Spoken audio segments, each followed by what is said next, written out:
এই ছোট লোকের বাচ্চা, তোকে আমি কতদিন বলেছি ভার্সিটিতে গিয়ে আমার সঙ্গে কোনো কথা বলবি না, কিন্তু তারপরও কেন তুই আমার কোনো কথা শুনিস না? কেন তুই ভার্সিটিতে গিয়ে আমার সঙ্গে কথা বলেছিস আর বন্ধুদের সামনে আমাকে ছোট করেছিস? আই অ্যাম সো সরি আপু, আমি আসলে এটা বুঝতে পারিনি। তাছাড়া আম্মু বলেছিল আমি যেন ভার্সিটিতে গিয়ে তোমাকে এই কথাটা বলে দেই, তাই তো আমি তোমাকে এটা বলতে গেছিলাম। ডেভিড, মিথ্যা বলার জায়গা পেলি না? আম্মুর যদি কোনো কিছু বলার প্রয়োজন হবে তাহলে আম্মু নিজেই আমাকে বলে দিত, তখন আর তোকে কিছু বলতে বলতো না। তুই আমার চোখের সামনে থেকে দূর হয়ে যা, তোর চেহারাটাও আমার দেখতে ইচ্ছে করে না। আইমান তখন আর কোনো কথা না বলে কান্না করতে করতে নদীর রুম থেকে বের হয়ে নিজের রুমে চলে গেল। আর বিছানায় শুয়ে শুয়ে অনেকক্ষণ সময় ধরে কান্না করতে লাগলো। তার চোখ দুটো ফুলে একদম লাল হয়ে গেছে। কান্না করতে করতে কখন যে ঘুমিয়ে গেছে সেটা তার খেয়ালই নেই। ঘুম ভাঙতেই হঠাৎ করে কেউ একজন তার চোখের উপর পানি ছুঁড়ে মেরেছে। এটা দেখে আয়ান হকচকিয়ে বিছানা ছেড়ে উঠে বসে। আর তখনই দেখতে পাই নদী তার সামনে দাঁড়িয়ে আছে। নদীকে দেখে সে বলতে থাকে, কি ব্যাপার আপু, কি হয়েছে? তুমি এভাবে আমার মুখের উপর পানি তুলে মারলে কেন? কি হয়েছে বুঝতে পারছিস না নাকি বুঝতে চাইছিস না? সন্ধ্যা হয়ে গেছে, এখনো তুই আমার নাস্তা আমার রুমে পাঠালি না কেন? এখানে পড়ে পড়ে ঘুমাচ্ছিস কেন? আপু, আসলে শরীরটা একটু খারাপ লাগছিল, তাই কখন যে শুয়ে ঘুমিয়ে গেছি সেই খেয়াল আমার নেই। তুমি একটু অপেক্ষা করো, আমি কিছুক্ষণের মধ্যেই তোমার জন্য নাস্তা বানিয়ে তোমার রুমে পৌঁছে দেব। আমি জানি না কেন আমার বাবা এই ছোট লোকের বাচ্চাটাকে আমাদের বাড়িতে রেখেছে, বসিয়ে বসিয়ে অন্ন ধ্বংস করাচ্ছে। আজ আসুক আমার বাবা বাড়িতে, তারপর তার সঙ্গে আমার একটা হেস্ত নেস্ত আমি করেই ছাড়বো। এই বলে নদী রাগে ফুসফুস করতে করতে আয়নের রুম থেকে বের হয়ে চলে গেল। আর এদিকে আইমান বিছানা ছেড়ে উঠে আগে ওয়াশরুমে গিয়ে চোখ খুলে একটু পানি দিয়ে নিল। তারপর হাত মুখ মুছে কিচেনে চলে গেল।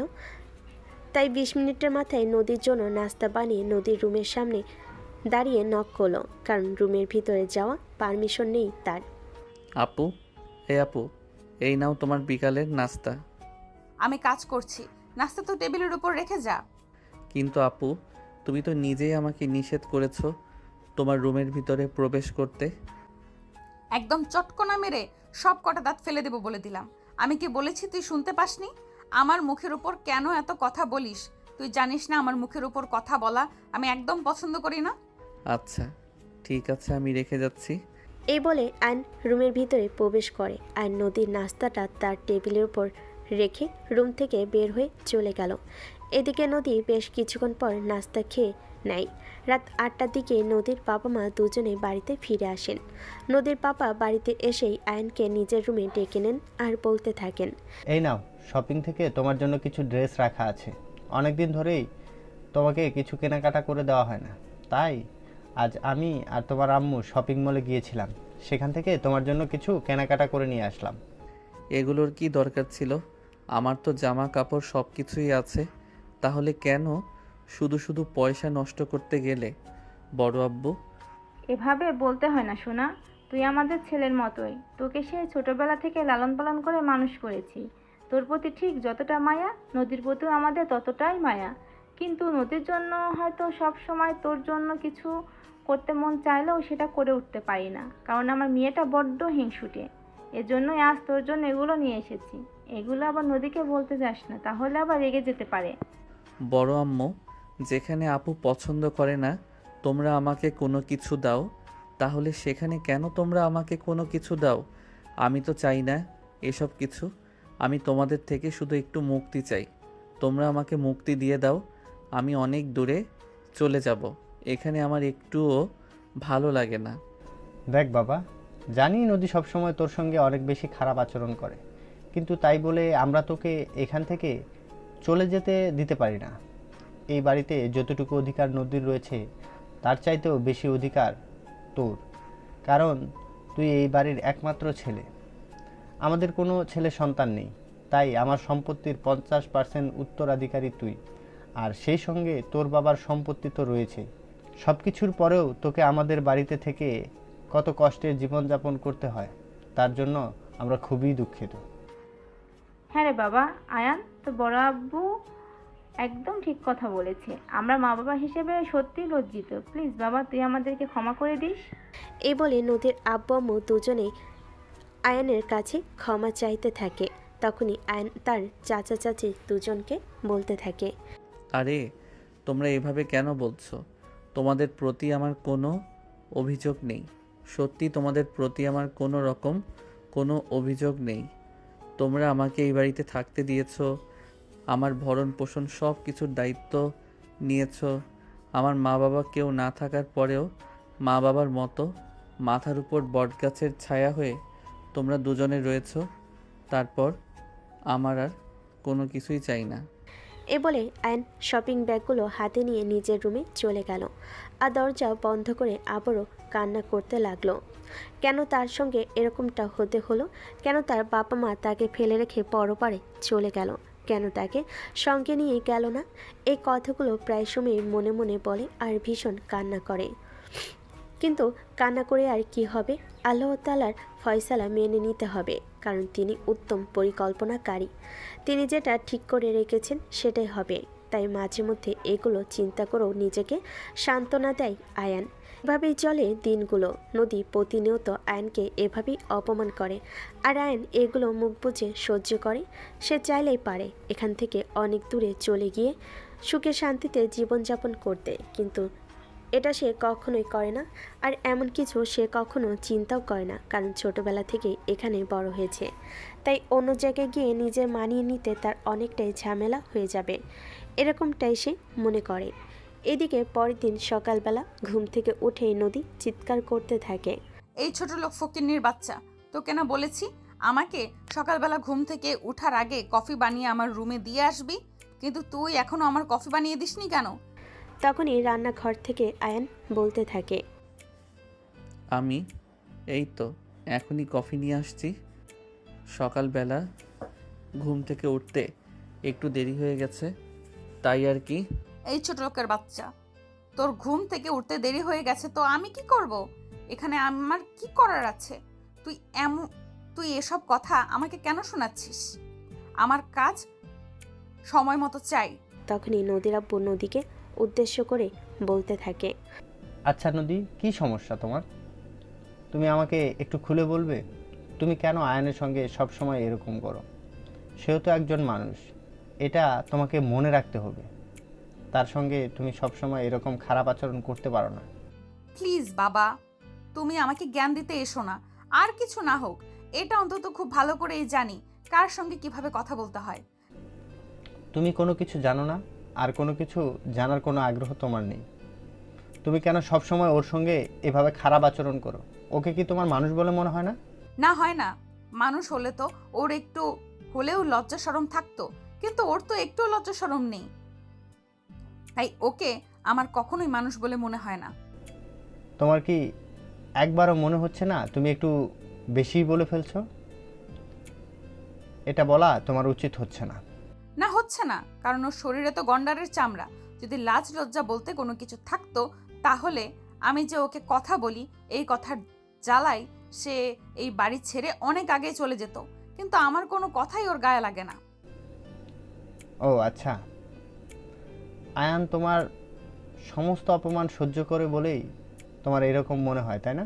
আচ্ছা, তুমি যে ওর সঙ্গে যে আচরণটা করো, ও যদি তোমার সঙ্গে একদিন সেরকম আচরণ করে, তাহলে তুমি সেটা সহ্য করতে পারবে তো? হোয়াট ননসেন্স, এসব তুমি কি বলছো?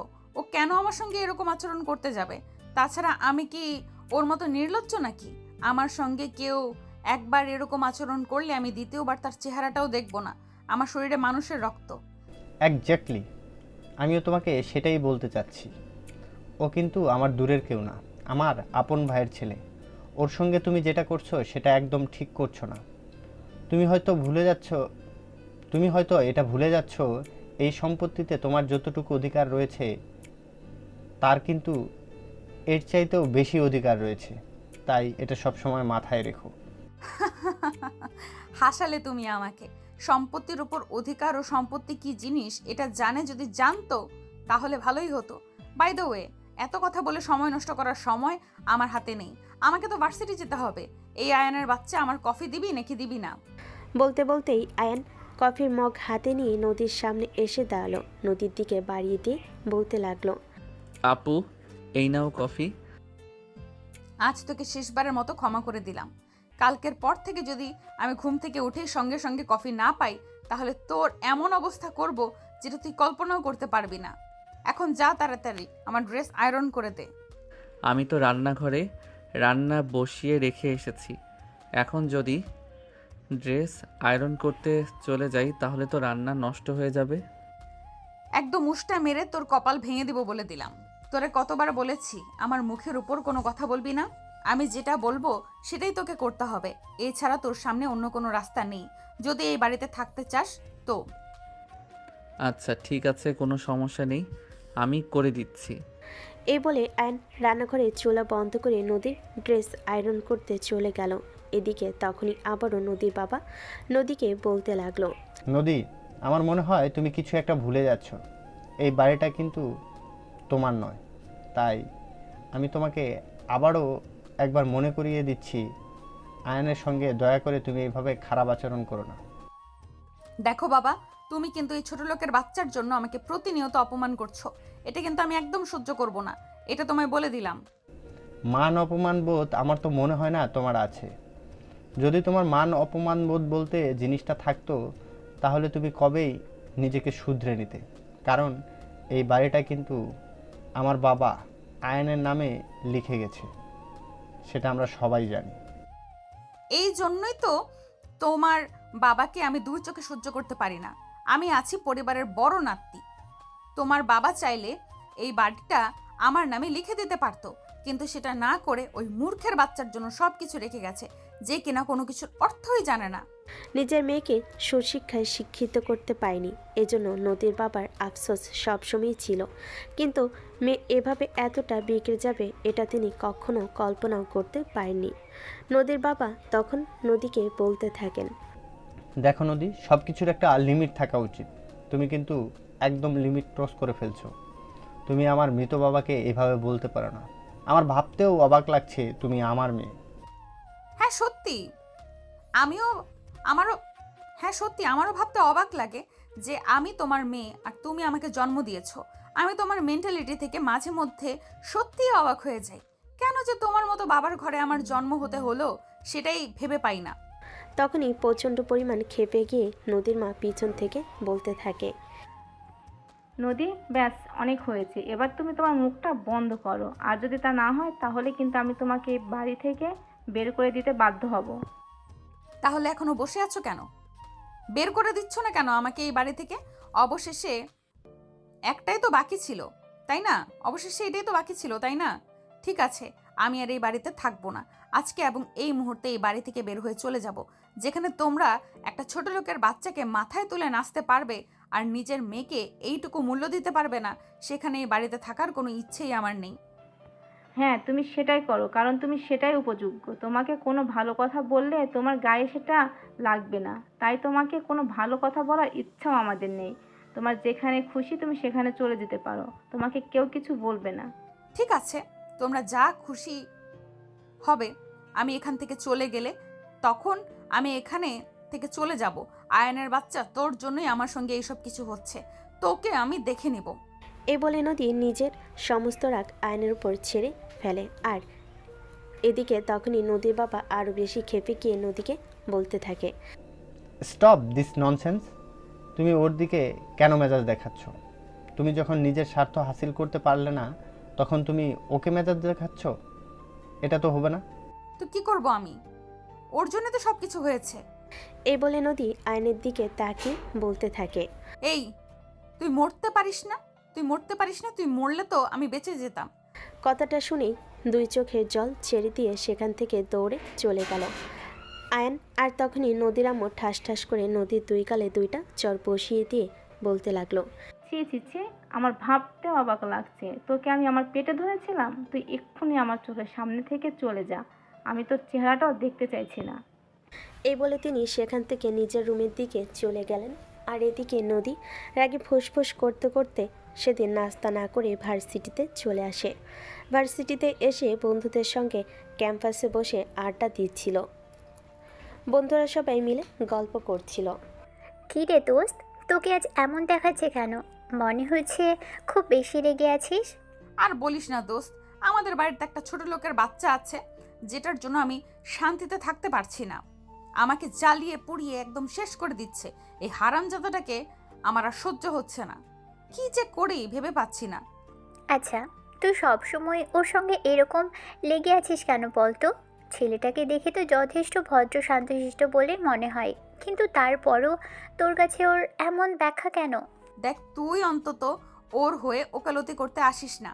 ওকে আমার একদম সহ্য হয় না। সব সময় আমাকে জ্বালিয়ে মারে। ভার্সিটিতে এসে অন্তত শান্তিতে থাকতে চাই। প্লিজ এইসব কথা বলা বন্ধ কর।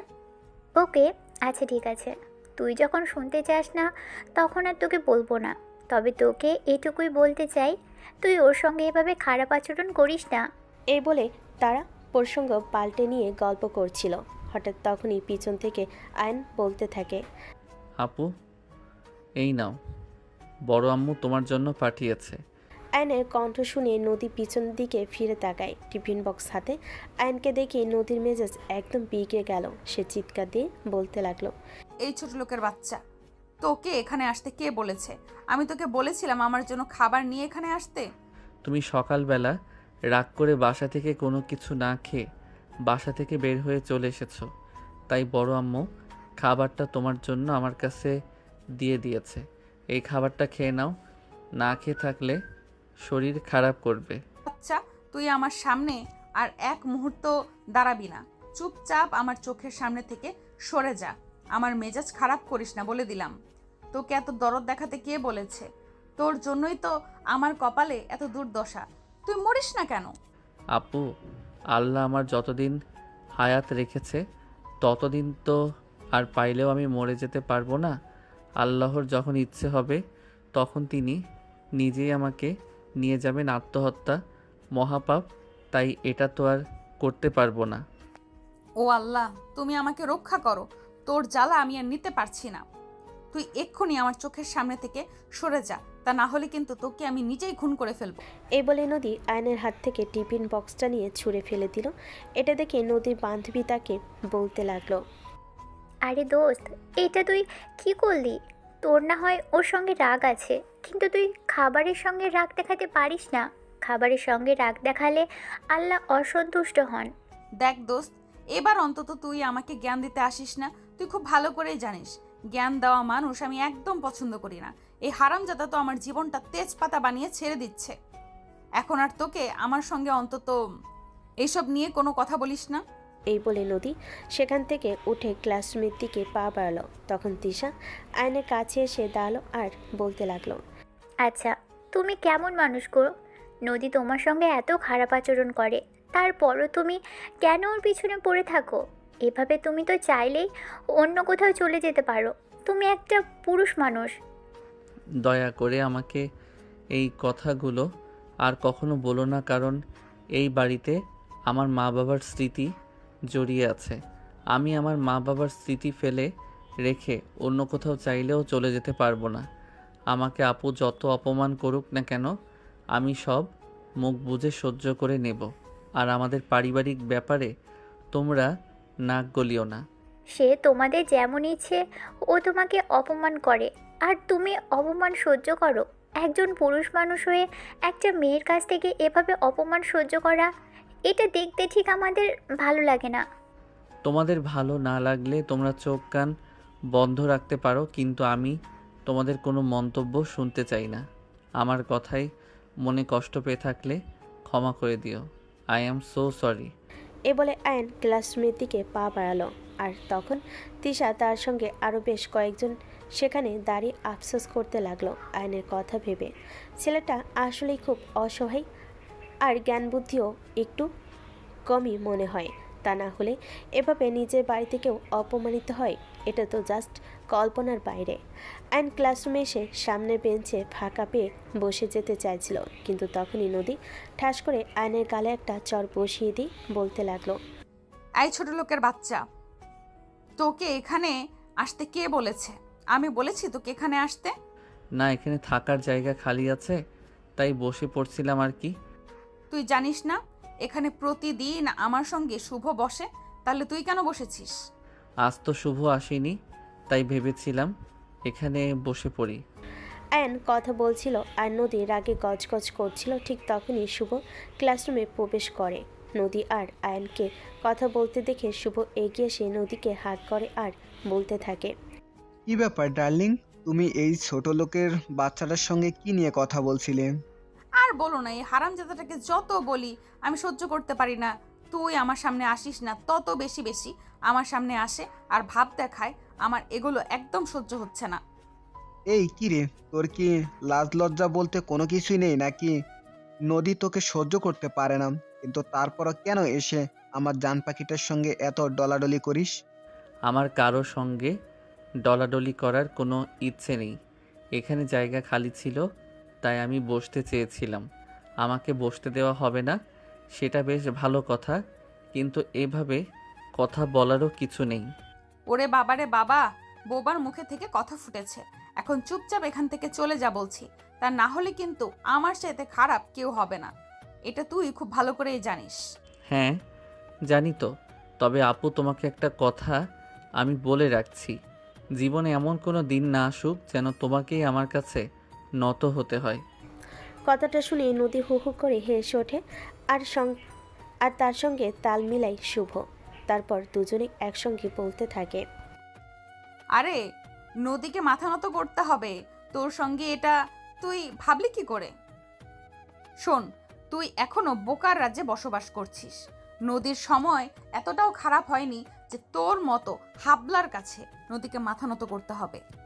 তাদের দুজনের এই কথা শুনে আয়ান সেখানে আর এক মুহূর্ত দাঁড়ালো না, ভার্সিটি থেকে বের হয়ে গেল। এদিকে নদী আর শুভ দুজনে হাসতে হাসতে ক্লাসরুমে বসে আড্ডা দিতে লাগলো। আর তখনই টিচার চলে আসে, তারপর ক্লাস শুরু হয়ে যায়। এদিকে আয়ান আর ক্লাস না করে ভার্সিটি ছুটি হলে নদীর বাসায় যায়, কিন্তু আয়ানকে বাসায় খুঁজে পাওয়া যায় না। নদী সারা বাসা তন্ন তন্ন করে খুঁজে, কিন্তু কোথাও আয়ান নেই। তবে আয়ান কোথায় গেল? আয়ানের কাছে কোনো ফোন নেই যে তার কাছে ফোন করে জানা যাবে সে কোথায় গেছে। এদিকে নদীর চিন্তা বাড়তে লাগলো। রাত 8টার দিকে নদীর মা বাবা দুজনেই অফিস শেষ করে বাসায় ফিরে আসে। তখনই নদী তার বাবা মাকে সব কিছু খুলে বলে। এই কথা শুনে নদীর মা নদীকে বলতে থাকে, আর যা কিছু হয়েছে সব কিছু তোমার জন্য হয়েছে। যদি আয়ান বাড়িতে ফিরে না আসে, তোমার এমন অবস্থা করব যেটা তুমি কল্পনাও করতে পারবে না। এখানে তোমরা আমার দোষ কোথায় খুঁজে পাচ্ছ আমি তো সেটাই বুঝতে পারছি না। তোমরা খুব ভালো করেই জানো আমি এই ছোট লোকের বাচ্চাকে একদম সহ্য করতে পারি না, কিন্তু তারপরও এই ছোট লোকের বাচ্চাটা বারবার আমার কাছে ফিরে আসে। হ্যাঁ, এটাই তো তুমি পেয়েছো সবচাইতে দুর্বল জায়গা। কারণ আয়ান কেন বারবার অপমানিত হওয়ার পরেও এই বাড়িতে ফিরে আসে? সে যদি এই বাড়িতে ফিরে না আসে তাহলে তো তোমার জন্য ভালো হবে, কারণ তুমি সমস্ত সম্পত্তি একা একা ভোগ করতে পারবে। যদি সেরকমই হয় তাহলে সেখানে তোমাদের সমস্যা কোথায় আমি তো সেটাই বুঝতে পারছি না। আমি তোমাদের সন্তান, ওই ছোট লোকের বাচ্চাটা নয়। নদীর বাবা নিজের রাগ আর কন্ট্রোল করতে পারলেন না। জীবনের এই প্রথমবারের মতো মেয়ের গালে ঠাস করে একটা চড় বসিয়ে দিয়ে তিনি বলতে লাগলেন, তোমার জন্মের পর থেকে কোনোদিন তোমার গায়ে হাত তুলিনি, আর এটা মনে হয় আমার জীবনের সব থেকে বড় ভুল, কারণ আমি তোমাকে সঠিক শিক্ষাটাই দিতে পারিনি। আমি বাবা হিসেবে কতটা ব্যর্থ আজ সেটা বুঝতে পারছি। তোমার কারণে আজ আয়ান বাড়ি ছেড়ে চলে গেছে। যদি আমি আয়ানকে কোথাও খুঁজে না পাই তাহলে তোমার এমন অবস্থা করব যেটা তুমি কল্পনাও করতে পারবে না। এই বলে নদীর বাবা রাগে হনহন করতে করতে বাড়ি থেকে বের হয়ে চলে গেলেন। আর এদিকে নদীর মা তখন নদীকে বলতে লাগলেন, সত্যি তোমাকে কিছু বলার নেই, তুমি একটা বিগড়ে গেছো। ছেলেটার সঙ্গে এতটা খারাপ আচরণ করেছো যার কারণে ছেলেটা কারোকে কিছু না বলে বাড়ি ছেড়ে চলে যেতে বাধ্য হয়েছে। তোমাকে কি বলবো আমি নিজেই কিছু ভেবে পাচ্ছি না। তোমরা আমার বাবা মা হয়ে এই সামান্য একটা ছোট লোকের বাচ্চার জন্য আমার সঙ্গে এরকম আচরণ করছো? ও চলে গেলে এই বাড়ি থেকে সেটা তো ভালোই হয়েছে। এখন থেকে এই বাড়িতে শুধু আমার রাজত্ব চলবে, এই সমস্ত সম্পত্তি শুধু আমার হয়ে থাকবে। এটা তোমরা সহ্য করতে পারছো না? চুপ করো, তুমি আর একটা কোনো কথা বলবে না। তোমার কাছ থেকে কোনো কথা শুনতে চাই না। এই মুহূর্তে চোখের সামনে থেকে দূর হয়ে যাও। এ বলে নদীর আম্মু ড্রয়িং রুমে বসে পড়লেন। নদী তখন আর কোনো কথা না বলে নিজের রুমে চলে গেল। আর ঠিক তখনই শুভ নদীকে ফোন করে। হ্যালো ডিয়ার, কি করছো তুমি? তুমি ফোন রাখো, আমার সঙ্গে কোনো কথা বলবে না। আমার মন মেজাজ এমনিতেই খুব খারাপ আছে। কেন বেবি, কি হয়েছে তোমার? কেউ কি কিছু বলেছে আমার বেবিটাকে? তাহলে তুমি আমাকে বলো। ওই আয়নের বাচ্চা বাড়ি ছেড়ে কোথায় চলে গেছে। এখন ওর জন্য নাকি আমাকে কতগুলো কথা শুনতে হয়েছে। আব্বু আম্মু দুজনে ওই হারামজাদাটার জন্য আমাকে কথা শুনিয়েছে। আমি বুঝতে পারছি না এই হারামজাদা আমার বাবা মাকে কি এমন জাদু করেছে। কাম অন বেবি, মেজাজ গরম করো না। তুমি তাদের সঙ্গে একটু নর্মাল বিহেভ করো, যাতে ওই ছোট লোকের বাচ্চার চলে যাওয়াটা তারা খুব সহজেই মেনে নিতে পারে। আরে বাবু, এটা তো তুমি খুব ভালো করেই জানো যে আমি এই ছোট লোকের বাচ্চাটাকে একদম সহ্য করতে পারি না। ওকে দেখলেই আমার শরীরে জ্বালা উঠে যায়। ওর চেহারা দেখলে আমার বমি আসে। কিন্তু এটা আমি আমার মা বাবাকে কোনোভাবেই বোঝাতে পারি না। তারা ওই হারামজাদাটাকে নিয়েই সারাক্ষণ পড়ে থাকে। আমার জাস্ট মেজাজ খারাপ হয়ে আছে। আমি জাস্ট কিছু করতে পারছি না। মন খারাপ করো না বেবি, দেখবে সব ঠিক হয়ে যাবে। এই ছোট লোকের বাচ্চা যখন একবার চলে গেছে, আমার মনে হয় আর আসবে না। তাই যেন হয়। ওই ছোট লোকের বাচ্চা যদি আবার আমার বাড়িতে ফিরে আসে, তাহলে ওকে আমি নিজের হাতে খুন করে ফেলবো। আর পারছি না ওকে সহ্য করতে। সেই ছোটবেলা থেকে আমাকে জ্বালিয়ে মারছে। আমার সব কিছুতে খুব ভাগ বসানোর চেষ্টা। এ বলে নদী ফোন কেটে দিয়ে নিজের রুমে দরজা বন্ধ করে বসে রইল। এদিকে নদীর বাবা গাড়ি নিয়ে সারা শহর তন্ন তন্ন করে খুঁজছে আয়নকে, কিন্তু কোথাও খুঁজে পাচ্ছেন না তিনি। কিছুতেই ভেবে পাচ্ছেন না আয়ন কোথায় চলে যেতে পারে, যেখানে আয়ন একা একা বাসা থেকে বের হয় না, বাজারে পর্যন্ত যায় না। রাত 11টার মতো বাজে। তিনি একদম ক্লান্ত হয়ে গেছেন আয়নকে খুঁজতে খুঁজতে। তখনই হঠাৎ চোখ পড়ল রাস্তার পাশে ল্যাম্পপোস্টের নিচে কে একজন বসে আছে, তার ভীষণ কান্না করছে। তখনই নদীর পাপা গাড়িটা দাঁড় করিয়ে ছেলেটার কাছে এগোতে লাগলো। কিছুটা সামনে এগোতেই বুঝতে বাকি রইল না এটা আর কেউ নয়, স্বয়ং আয়ান। গাড়িটা দাঁড় করিয়ে সামনে কিছুটা আগাতে নদীর বাবার বুঝতে বাকি রইল না এটা আর কেউ নয়, স্বয়ং আয়ান সেখানে বসে আছে। তিনি আয়নের দিকে এগিয়ে গেলেন। তখন মাথা নিচু করে খুব জোরে জোরে কান্না করছে। নদীর বাবা আয়নের মাথায় হাত রাখলেন আর তারপর বলতে লাগলেন, কি ব্যাপার আয়ান, তুমি এখানে কি করছো? বাসায় যাওনি কেন? নির্বিলি রাস্তার পাশে একা বসেছিল আয়ন। হঠাৎ করে কারোর সেখানে আসা, তার মাথায় হাত রেখে কথা বলা তাকে ভীষণ চমকে দেয়। সে মাথা তুলে তাকিয়ে দেখে নদীর বাবা সেখানে দাঁড়িয়ে আছে।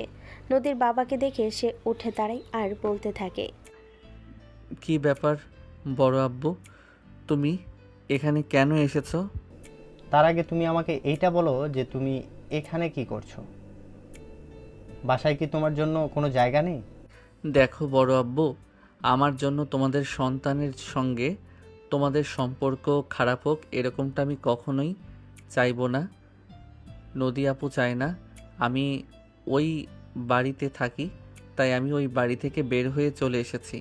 প্লিজ তুমি আমাকে আর কখনোই ওই বাড়িতে ফিরে যেতে বলো না। আল্লাহ আমাকে যতদিন হায়াত দিয়েছেন আমি ততদিন এভাবেই বেঁচে থাকবো। দেখো তুমি বড় হয়েছো ঠিক আছে, কিন্তু তার মানে তুমি এতটাও বড় হয়ে যাওনি যতটা বড় হয়ে গেলে তুমি আমার মুখের উপর এইভাবে কথা বলতে পারো।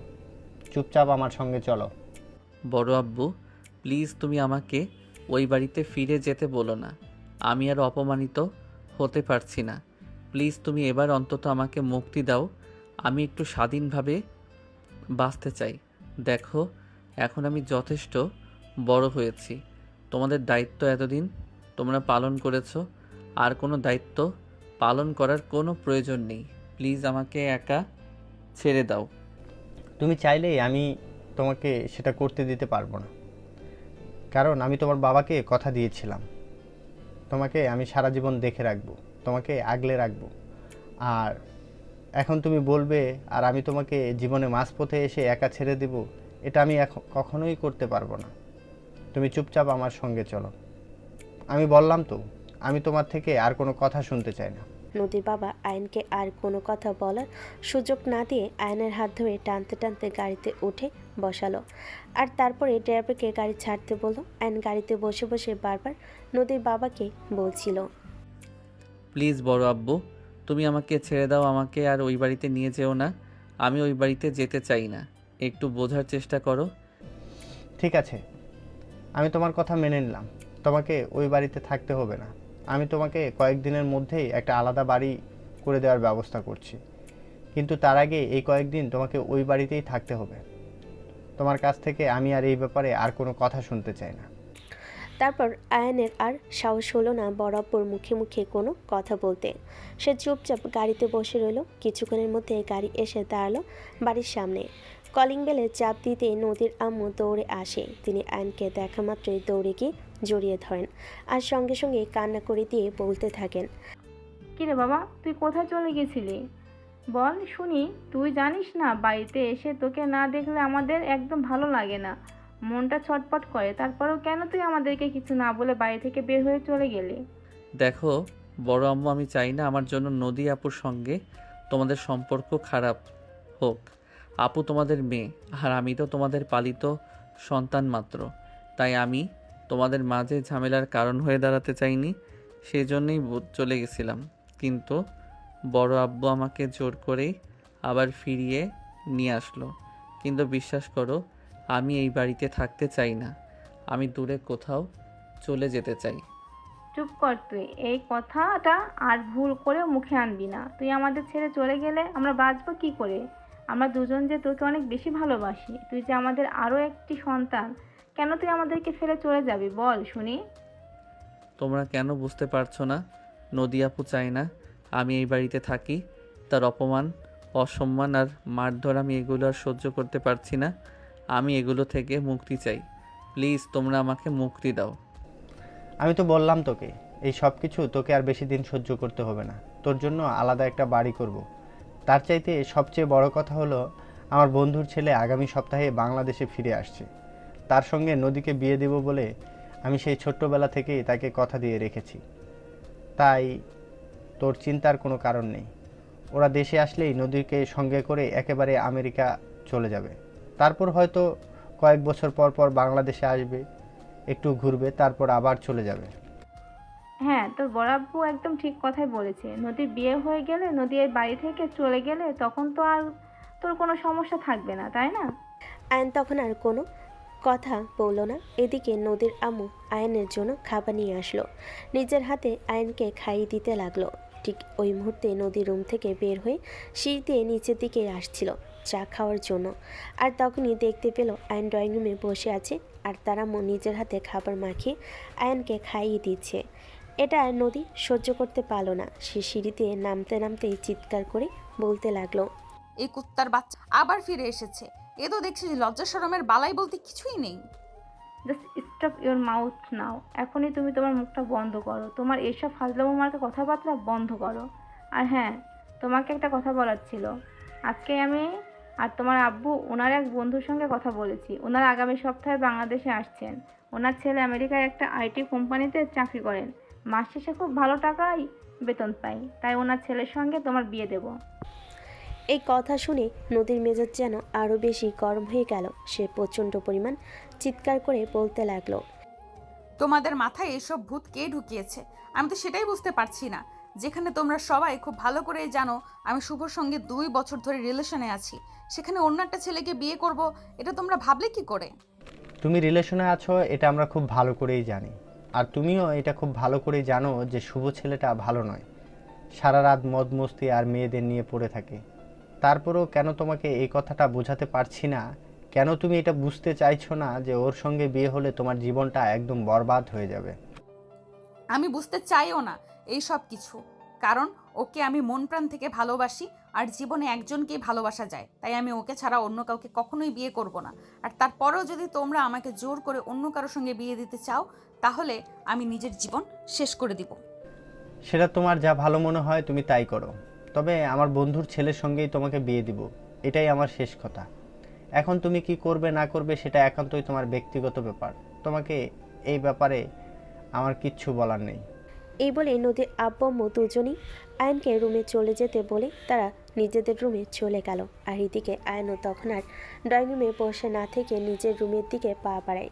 তখনই নদী পিছন থেকে আয়নের হাতটা ধরে ফেল আর হ্যাসকা একটা টান দিয়ে দাঁড় করায়। তারপর বলতে থাকে, এই মরতে গেছিলি, মরতে পারলি না, আবার কেন ফিরে এসেছিস এই বাড়িতে? আমার জীবনটাকে একদম তেজপাতা করে ছেড়ে দিচ্ছিস। দেখো, তোমার মা বাবা তোমার জন্য বিয়ের সম্বন্ধ ঠিক করেছে। এখানে আমার কোনো দোষ নেই। এখানে তুমি আমাকে কোনোভাবে দোষারোপ করতে পারো না। আর হ্যাঁ শোনো, এই বাড়িতে কিন্তু তোমার চাইতে আমার অধিকার বেশি, কারণ দাদু মারা যাওয়ার আগে এই বাড়ি আমার নামে করে দিয়ে গেছে। আয়নের এমন মুখের উপর জবাব দেখে নদী একদম চমকে যায় আর বলতে থাকে, ওরে বাবা রে বাবা, তোরে এত কথা কে শিখাইছে বলতো? আমারে শুনি আগে তো কখনো আমার মুখের উপর কোনো কথা বলতি না, আর আজ দেখছি তুই আমার মুখ দেখে কথাটা বের হওয়ার আগেই মুখের উপর জবাব দিয়ে দিয়েছিস। দেখো, একজন মানুষ সবসময় বোবা হয়ে থাকবে এটা তো কোনো হাদিসে লেখা নেই। এতদিন ধরে তুমি আমাকে এত কথা বলে যাচ্ছ, কখনো তোমার মুখের উপর কোনো কথা বলিনি, কখনো তোমার মুখের উপর কোনো জবাব দেইনি। কিন্তু তার মানে এই নয় যে আমি সবসময় মুখ বন্ধ করে থাকব। আমার মুখ থেকে কখনোই কোনো কথা বের হবে না। ও আচ্ছা, ঠিক আছে, তাহলে তুই আমাকে এইটা বল, তোকে এইসব ট্রেনিং কে দিয়েছে? কোথা থেকে সব ট্রেনিং নিয়েছিস? তোর মরা বাপ মায় তোকে এইসব ট্রেনিং দিয়েছে নাকি? দেখো, এখন কিন্তু একদম বেশি বলে ফেলছো। তুমি আমাকে কথা বলো, কিন্তু তুমি আমাকে মা বাবাকে নিয়ে কোনো কথা বলবে না, যাদেরকে আমি আমার বুঝ হওয়ার পর দেখতে পারিনি, যাদের চেহারাটা পর্যন্ত আমার মনে নেই। তাদেরকে নিয়ে কোনো কথা বললে আমি তোমাকে কিন্তু ছেড়ে কথা বলবো না, এটা বলে দিলাম। ওরে বাবা রে বাবা, এতই যখন দরদ তখন ওদের সঙ্গে তুইও চলে গেলি না কেন? তোকে তাহলে আর সহ্য করতে হতো না? তোমার যদি ভালো না লাগে তাহলে তুমি তোমার নিজের চোখ বন্ধ করে রাখতে পারো। তাছাড়া বড় আব্বু তো বলেই দিয়েছেন কিছুদিনের মধ্যেই তোমার বিয়ে দেবেন। তারপর তো তুমি এখান থেকে চলেই যাবে, তখন আর আমাকে তোমার সহ্য করতে হবে না। আপাতত এই কয়টা দিন একটু কষ্ট করে মানিয়ে নাও, কারণ এটা ছাড়া তোমার হাতে অন্য কোনো পথ খোলা নেই। বাই দ্য ওয়ে, আমার খুবই ক্লান্ত লাগছে, আমি রুমে গিয়ে ঘুমাবো এখন। এই বলে নদী হাত থেকে নিজের হাতটা ছাড়িয়ে নিয়ে আয়ন নিজের রুমে চলে আসে আর দরজাটা লাগিয়ে দিয়ে আরামসে শুয়ে একটা ঘুম দেয়। এরপর দেখতে দেখতে প্রায় এক সপ্তাহ কেটে গেল। ইতিমধ্যেই আয়ন আর ভার্সিটিতে যায় না। এদিকে ভার্সিটির অনেকেই আয়নকে নিয়ে নদীর কাছে বিভিন্ন রকম প্রশ্ন করে আর এসব প্রশ্ন শুনে নদী একদম বিরক্ত হয়ে যায়। কিরে, কি ব্যাপার দোস্ত? আয়ান এই কয়েকদিন ধরে ভার্সিটিতে আসছে না কেন? ওর কি শরীর খারাপ? আমি কারোর পার্সোনাল বডিগার্ড নই যে আমি কারোর ব্যাপারে খোঁজ খবর নিতে যাব, আর কারোর ব্যাপারে খোঁজ খবর নেওয়ার কোনো ইচ্ছে আমার নেই। তোর যদি এত ইচ্ছা থাকে তাহলে তুই নিজেকে ওই হারামজাদার ব্যাপারে খোঁজ খবর নিতে পারিস, কিন্তু আমার কাছে ওর ব্যাপারে কোনো কিছু জিজ্ঞাসা করবি না, এটা তোকে আমি বলে দিলাম। ওর রে বাবা, এমন দেমাক দেখিয়ে কথা বলছিস যেন তুই বিশ্ব সুন্দরী ঐশ্বরিয়া রায় হয়ে গেছিস। তোর ধারে কাছে কেউ ঘেঁষতেই পারে না। কেন এত দেমাক তোর? হ্যাঁ, আমি নিজেকে বিশ্ব সুন্দরী ঐশ্বরিয়া রায় মনে করি, তাতে তোর কি সমস্যা? তোর যদি কোনো সমস্যা থাকে তাহলে তুই আমার সঙ্গে কথা বলিস না, কেন আসিস নিজের থেকে আগ বাড়িয়ে কথা বলতে? শোন, এত দেমাক একদম ভালো না। একদিন দেখবি সবকিছু শেষ হয়ে যাবে। এইটুকু চেহারা নিয়ে এত অহংকার করার কি আছে? আমি সেটাই বুঝি না। একটা মানুষের ব্যাপারে তোর কাছে জিজ্ঞেস করলাম আর তুই এতগুলো কথা শুনিয়ে দিলি। এটা কোনো মানুষের ব্যবহার হতে পারে বলে আমার জানা নেই।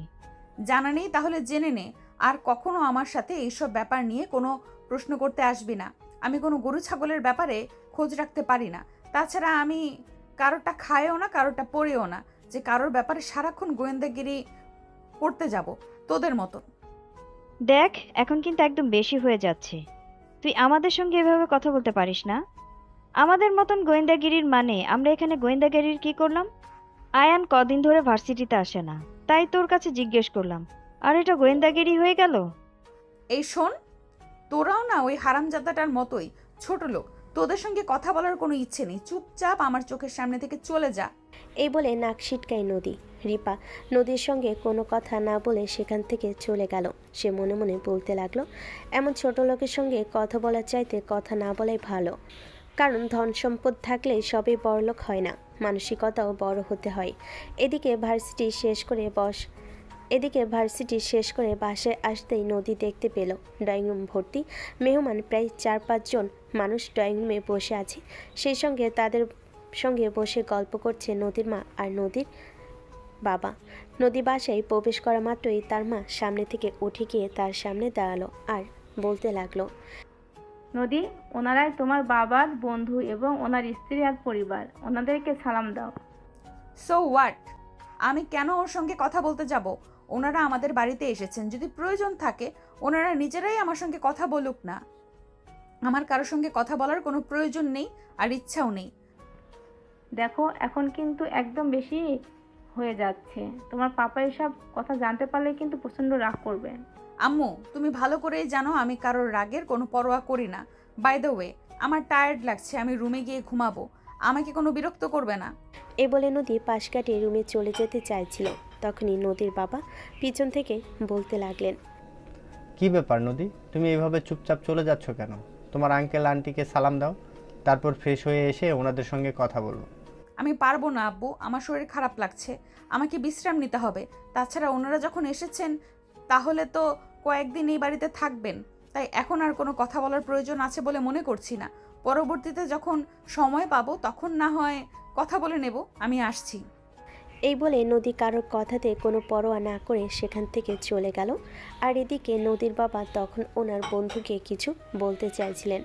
ওনার বন্ধু পরিস্থিতি বুঝতে পেরে বলতে থাকেন, আরে দোস্ত, কোনো ব্যাপার না, এই যুগের মেয়ে ছেলে, তাছাড়া ও তো বলেছে ওর শরীর খারাপ লাগছে, পরে কথা বলবে না। দোস্ত, আসলে আমার মেয়েটা একটু বদরাগী, যেটা তোদেরকে বলা হয়নি। আরে ভাই, চিন্তার কোনো কারণ নেই, তুই কোনো চিন্তা করিস না, দেখবি আস্তে আস্তে সব কিছু ঠিক হয়ে যাবে। তাছাড়া বয়স কম, বাচ্চা মানুষ, এরকম করতেই পারে, এতে তো আশ্চর্য হওয়ার কিছু নেই। আচ্ছা ভাই সাহেব, ঠিক আছে, চলেন, আমি আপনাদের জন্য খাবার রেডি করেছি। সবাই একসঙ্গে খাবার খেয়ে তারপর বিশ্রাম নেবেন। এই বলে নদীর আম্মু তাদেরকে নিয়ে খাবার টেবিলে চলে গেল। আর তারপরই সবাই মিলে একসঙ্গে খাবার খেয়ে বিশ্রাম নিতে চলে গেল। এদিকে আয়ান তখনও নিজের রুমে বসে আছে। হঠাৎ করে কেউ একজন তার রুমের দরজায় নক করে। আয়ান উঠে গিয়ে রুমের দরজাটা খুলে দেয়। হ্যালো ভাইয়া, কি ব্যাপার? তুমি রুমের মধ্যে রয়েছো, আমাদের সঙ্গে খাবার টেবিলে আসলে না? না ভাই, আসলে আমার শরীরটা ভালো লাগছিল না, তাই আমি খাবার টেবিলে যাইনি। তাছাড়া আমার তখন ক্ষুধা পাইনি। আমার যখন ক্ষুধা পায় তখন আমি নিজেই খাবার নিয়ে খেয়ে নিই। ও আচ্ছা, তাহলে তো খুবই ভালো। By the way, don't mind, আমি তোমার সঙ্গে বসে কিছুক্ষণ গল্প করতে পারি? হ্যাঁ অবশ্যই, কেন নয়, আসুন, ভিতরে আসুন। এই বলে আয়ন দরজা ছেড়ে দাঁড়ালো আর রাজদীপকে ভিতরে এসে বসতে বলল। রাজদীপও তখন আয়নের রুমের ভিতর সে বসে চারপাশটা একবার ভালো করে দেখে নিল আর তারপরে বলতে লাগলো, আচ্ছা, আমি তোমার ব্যাপারে আঙ্কেলের কাছে শুনলাম তুমি নাকি ওনাদের পালিত সন্তান, মানে ওনার ছোট ভাইয়ের ছেলে। হ্যাঁ ভাইয়া, আপনি একদম ঠিকই শুনেছেন। আমি ওনাদের নিজের সন্তান নই, আমি ওনাদের পালিত সন্তান এবং আমার বাবা ছিলেন ওনার একমাত্র ছোট ভাই। বাই দ্য ওয়ে, আমি শুনলাম আপনি নাকি আমেরিকাতে একটা আইটি কোম্পানিতে জব করেন। হ্যাঁ, এই তো পড়াশোনা শেষ করেছি 2 বছর হলো, আর তারপরেই ওই কোম্পানিতে যোগ দিয়েছি। বর্তমানে আমি ওই কোম্পানির সিইও। ও আচ্ছা, তাহলে তো খুবই ভালো। তাহলে তো নদী আপুর কপাল খুলে গেল, চাকরি করে একজনকে নিজের স্বামী হিসেবে পাইতে চলেছে। হ্যাঁ, সেটা বলা চলে। জানো, আমি পড়াশোনা শেষ করে চাকরি পাওয়ার পর চেয়েছিলাম ওখানকার কোনো মেয়েকে বিয়ে করে আমেরিকায় সিটিজেনশিপ নিয়ে ওখানেই থেকে যাব, কিন্তু আমার ড্যাডি আমাকে সেটা করতে দিল না। উনি নাকি ওনার বন্ধুকে কথা দিয়ে রেখেছে ওনার বন্ধুর মেয়ের সঙ্গে আমাকে বিয়ে দেবেন, তাই আমাকে জোর করে বাংলাদেশে নিয়ে চলে আসলো। যদিও বাঙালি মেয়ে আমার একদমই পছন্দ নয়, ওরা একটু ওভার স্মার্ট হয়। আমার মনে হয় আপনার ধারণা ভুল। নদী আপু একদমই অমন নয়। তিনি খুব সাধারণ একটা মেয়ে, সব সময় সবার সঙ্গে মিলেমিশে চলাফেরা করতে খুব পছন্দ করেন। তার মানসিকতা খুবই ভালো। দেখো, কারো সম্পর্কে এন্টারটেনমেন্ট দেওয়া একদম আমার পছন্দ নয়। আমার আপু কেমন মেয়ে সেটা আমি প্রথম দেখাতেই বুঝে গেছি। আহ, কি দেমাক! এত দেমাক কাকে দেখায় আমি সেটাই বুঝি না। যেই না চেহারা, তার নাম রাখছে আবার পেয়ারা। যদি চেহারা সুতের একটু ঢক থাকতো তাও না হয় এত ভাব দেখাতো, মানা যেত। তারপরে ডেজির মুখের উপর কথা বলার অভ্যাস আমার নেই, তাই আমি কিছু বলতেও পারছি না। যাই হোক, যা আছে কপালে দেখা যাবে। আরে ভাই, চিন্তার কোনো কারণ নেই। আমি বলছি তো, নদী আপু সত্যি অনেক ভালো মেয়ে। আপনি নদী আপুকে বিয়ে করলেন তো জিতে যাবেন। আপনি আমার কথায় ভরসা রাখতে পারেন। আপনি একটু ঠকবেন না। কিন্তু ভাই, আমি তোমার কথায় ভরসা পাচ্ছি না, কারণ মেয়েটাকে আমি সামনে থেকে দেখেছি কিভাবে অসভ্যর মতো আচরণ করে সেখান থেকে চলে গেল ড্রয়িং রুমে। এতগুলো মানুষ বসে আছে, সবাই তার প্রয়োজন, তাদেরকে একটু সালাম প্রদর্শন করা তো দূরের কথা, কৌশল বিনিময়ের প্রয়োজনটুকু মনে করলো না। এটা কোন ধরনের ভদ্রতা আমি তো সেটাই বুঝতে পারলাম না। হয়তো আপুর শরীর খারাপ, তাই হয়তো এরকম করেছে। কিন্তু আপু সত্যি অনেক ভালো, সেটা আপনি আপুর সাথে মিশলেই বুঝতে পারবেন। আপুর থেকে দূরে থাকতে তো আপনি এটা বুঝতে পারবেন না। ওকে, ঠিক আছে, তুমি যখন বলছো তখন মেনেই নিলাম। তোমার আপু খুবই ভালো। বাই দ্য ওয়ে, তোমার ব্যাপারে তো কোনো কিছুই জানা হলো না। তুমি কি করো? কি আর করব, এই তো আমি আর আপু একই ভার্সিটিতে একই ক্লাসে পড়াশোনা করি। কারণ আপনি হয়তো জানেন না, আপুর আর আমার বয়সের পার্থক্য কিন্তু খুব একটা না, মাত্র 3 মাসের। তাই ছোটবেলা থেকে বড় আপু আর বড় আম্মু আমাদের দুজনকে একসঙ্গে স্কুলে দিয়েছেন, যার কারণে আমাদের ক্লাস একই। ও আচ্ছা, তাহলে তো খুবই ভালো। তাহলে তো আর কোনো সমস্যা রইলো না, কারণ তোমার কাছ থেকে তোমার আপুর ব্যাপারে জানতে পেরেছি। তুমি যেহেতু তোমার আপুর সঙ্গে সারাক্ষণ থাকো, তাই তো তুমি তোমার আপুর ব্যাপারে খুব ভালো করেই জানো। হ্যাঁ ভাইয়া, সেই জন্যই বলছি, আপু সত্যি খুব ভালো। আপনি আপুকে বিয়ে করলে সত্যি অনেক সুখে থাকবেন। এই বলে তারা দুজনেই বেশ কিছুক্ষণ বসে গল্প গুজব করলো। আর এদিকে দেখতে দেখতে 2 দিন সময় কেটে গেল। সেদিন নদী ভার্সিটিতে এসে শুভকে বলতে লাগলো, দেখো, তোমাকে তো আমার বাবার ব্যাপারে বলেছিলাম। আমার বাবা আমাকে বিয়ে দেওয়ার জন্য উঠে পড়ে লেগেছে। চলো না আমরা বিয়েটা করে ফেলি। দেখো জান, তুমি যেমন আমাকে ভালোবাসো, তেমনি আমিও তোমাকে অনেক বেশি ভালোবাসি। এটা তো তুমি খুব ভালো করে জানো। কিন্তু তোমাকে তো এটাও জানতে হবে যে তোমার ভালোবাসার মানুষটা এখনো সেরকম কোনো কিছু করে না। তার সেরকম কোনো ইনকাম নেই যেটা দিয়ে তোমাকে নিয়ে সংসার করতে পারবে। তোমার কোনো কিছুই তো নেই। কি হয়েছে? আমার বাবার তো আছে, আমি আমার বাবার থেকে নিয়ে নেব। দেখো, এখন হয়তো তোমার কথা বললে আমার ফ্যামিলি তোমাকে মেনে নিতে চাইছে না, বা না তোমার ফ্যামিলিও আমাকে মেনে নেবে না। কিন্তু যখন আমরা বিয়ে করে ফেলবো তখন দেখবে সবাই আমাদেরকে মেনে নিবে। তখন আর কোনো ঝামেলা থাকবে না। হ্যাঁ বেবি, সেটা মনে হয় বুঝলাম। কিন্তু এখন যে তোমাকে আমি বিয়ে করব, সেই পরিস্থিতিতেও তো আমি নেই। কারণ বর্তমানে আমার 1 টাকাও ইনকাম নেই। বিয়ে করতে যে মিনিমাম খরচ লাগে সেটাও তো আমি করতে পারবো না। তাহলে বলো, আমি তোমাকে কিভাবে বিয়ে করতে পারি? দেখো, তুমি কিভাবে আমাকে বিয়ে করবে সেটা আমি জানি না, কিন্তু আমাকে তোমার বিয়ে করতেই হবে। তা না হলে আমার বাবা তার বন্ধুর ছেলের সঙ্গে আমাকে বিয়ে দিয়ে দিবে, যেটা আমি মেনে নিতে পারবো না। কারণ আমি তোমাকে ভালোবাসি। তোমাকে ছাড়া অন্য কারোর সঙ্গে সংসার করা আমার পক্ষে কোনোভাবেই সম্ভব নয়। I really love you. তোমাকে আমি আমার জীবন সঙ্গী হিসেবে পেয়ে গেলে আমি সব কিছুই করতে পারবো। দেখো, আমরা দুজন দুজনকে ভালোবাসি। তুমি শুধু একা আমাকে ভালোবাসো সে মনটা নয়। বাই দ্য ওয়ে, তোমাকে একটা কথা বলি, তুমি যদি আমার কথাটা মেনে নিতে পারো তাহলে আমি তোমাকে বিয়ে করতে পারবো। ঠিক আছে, কোনো সমস্যা নেই। তুমি আমাকে বলো আমাকে কি করতে হবে। তুমি আমাকে যা বলবে আমি তাই করতে প্রস্তুত। আমি একবারও বলবো না, তুমি শুধু বলে তো দেখো। আমরা দুজনে পালিয়ে বিয়ে করব, তারপর অনেক দূরে চলে যাব, দূরে গিয়ে সংসার করব। এটা তো খুবই ভালো কথা। আমিও তো তোমাকে এমন কিছুই বলবো ভাবছিলাম। আমরা কিছুদিনের জন্য অনেক দূরে চলে যাব, সেখানে আমরা সংসার করব, প্রয়োজন হলে 2-1 বছর পর সেখানে থেকে যাব। তারপর যখন আমাদের একটা বাচ্চা কাচ্চা হয়ে যাবে, তখন না হয় আমরা এই শহরে ফিরে আসব। তখন দেখবে তোমার ফ্যামিলি আর আমার ফ্যামিলির সবাই আমাদেরকে মেনে নেবে, তখন আর কোনো ঝামেলা করবে না। আচ্ছা ঠিক আছে, আমি মেনে নিলাম তোমার কথা, কিন্তু সেখানে গিয়ে সংসার করার জন্য আমাদের তো কিছু টাকা পয়সা প্রয়োজন হবে। সেটার কি ব্যবস্থা করবে?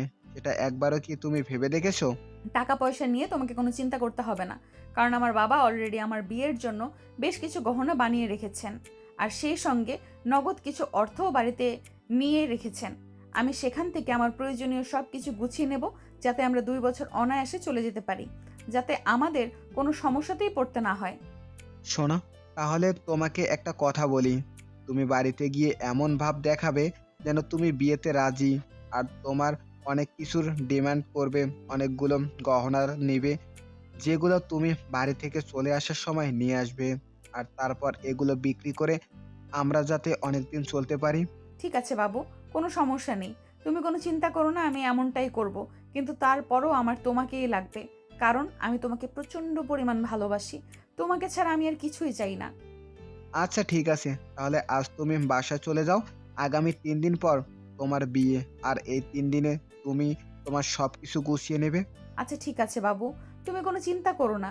তোমাকে পাওয়ার জন্য আমি সব কিছু করতে পারি, প্রয়োজন হলে নিজের জীবন দিয়ে দিব, কিন্তু তারপরেও তোমাকে আমি হারাতে পারবো না, কারণ I will really love you. ঠিক আছে, তাহলে বাসায় চলে যাও, আর আমার প্ল্যান অনুযায়ী কাজ করো, দেখবে আমরা সাকসেস হব। এই বলে শুভ নদীকে তার বাসে পাঠিয়ে দিল, আর এদিকে মনে মনে প্ল্যান করতে লাগলো।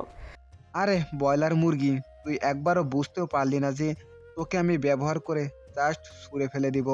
তোর মতো মুরগি পটানো আমার বা হাতের খেল, আর তারপর তাকে ব্যবহার করে ছুঁড়ে ফেলে দেওয়া আমার কাছে টিস্যুর মতো ব্যাপার। তোর মতো বড়লোক বাবার মেয়েদের পেছনে এভাবে শুধু শুধু তো আর টাইম ওয়েস্ট করতে আসিনি পাখি, তুই বুঝবি মজা। কথাগুলো মনে মনে বলে নিজের বাসার দিকে পা বাড়ায়, আর এদিকে নদী বাসে এসে তার আম্মুকে বলতে থাকে। আম্মু, আমি তোমাদের প্রস্তাবে রাজি। তোমরা আমাকে যার সঙ্গে বিয়ে দিবে আমি তাকেই বিয়ে করব। আব্বুকে বলে দাও আমি আব্বুর বন্ধুর ছেলেকেই বিয়ে করব, এতে আমার কোনো আপত্তি নেই। চুপ কর। আলহামদুলিল্লাহ, আল্লাহ আমার মেয়েকে সুবুদ্ধি দিয়েছে, এটাই অনেক। হতে দিতে হলেও নিজের জন্য কোনটা সঠিক সেটা বুঝতে পারার জন্য তোমাকে অসংখ্য ধন্যবাদ।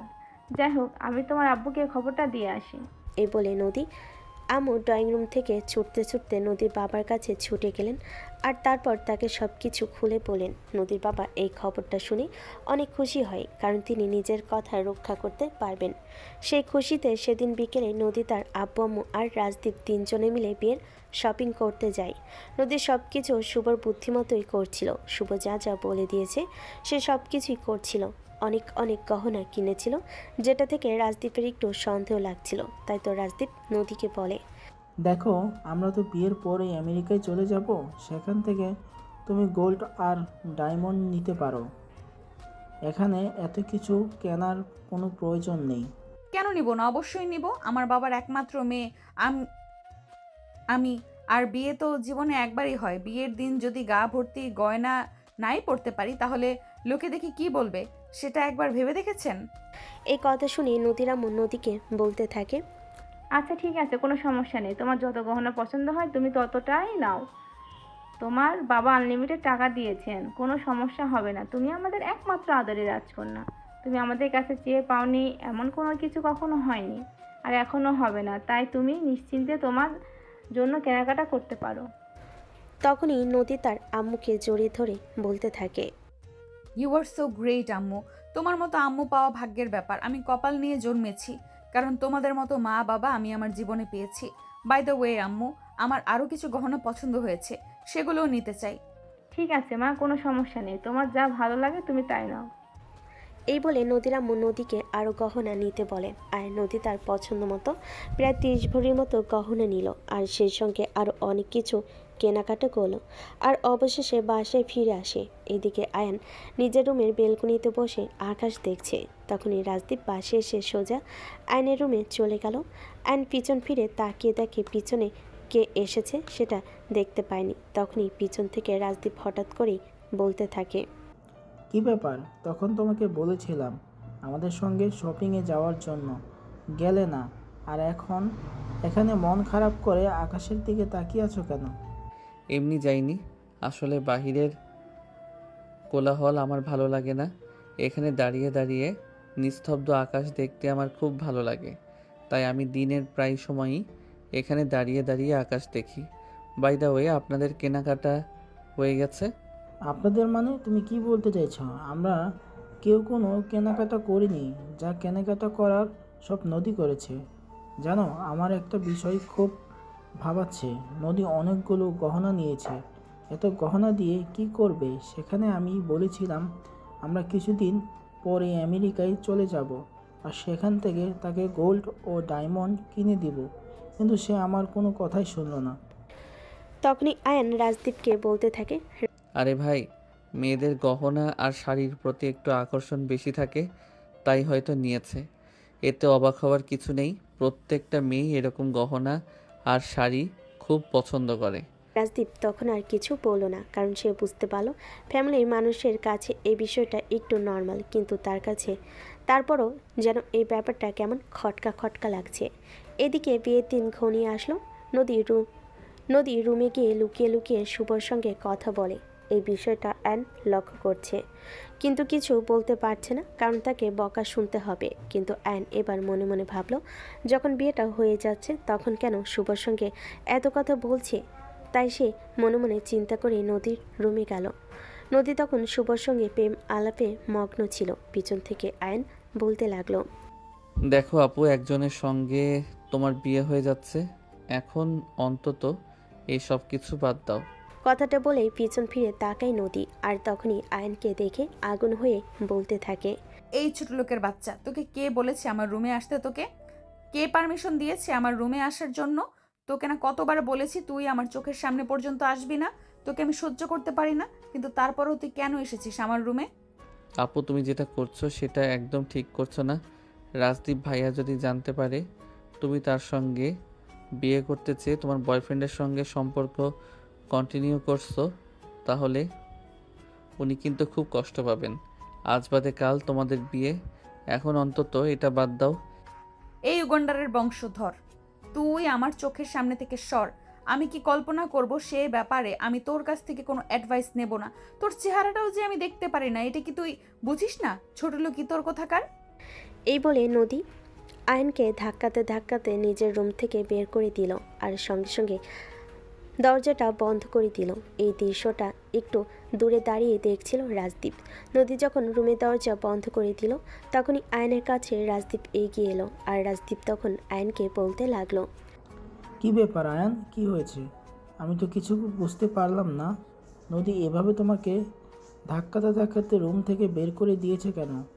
কিছু না ভাইয়া, এই তো আপুর সঙ্গে একটু দুষ্টামি করছিলাম, এজন্যই আমাকে রুম থেকে বের করে দিয়েছে। আসলে সে আপনাকে নিয়ে নতুন সংসার করার স্বপ্ন দেখছে, তো এই জন্যই আর কি, আর কিছু না। এই বলে রাজদীপকে কোনো কিছু বুঝতে না দিয়ে আয়ন সেখান থেকে চলে আসে। আর এদিকে রাজদীপ বেশ কিছুক্ষণ সেখানে দাঁড়িয়ে থাকে। তখনই রুমের ভেতর থেকে ফুটো ফুটোর কথা বলার আওয়াজ শুনতে পায়। তখনই রাজদীপ নদীর রুমের দরজায় নক করে। নদী একটু ভয় পেয়ে যায়।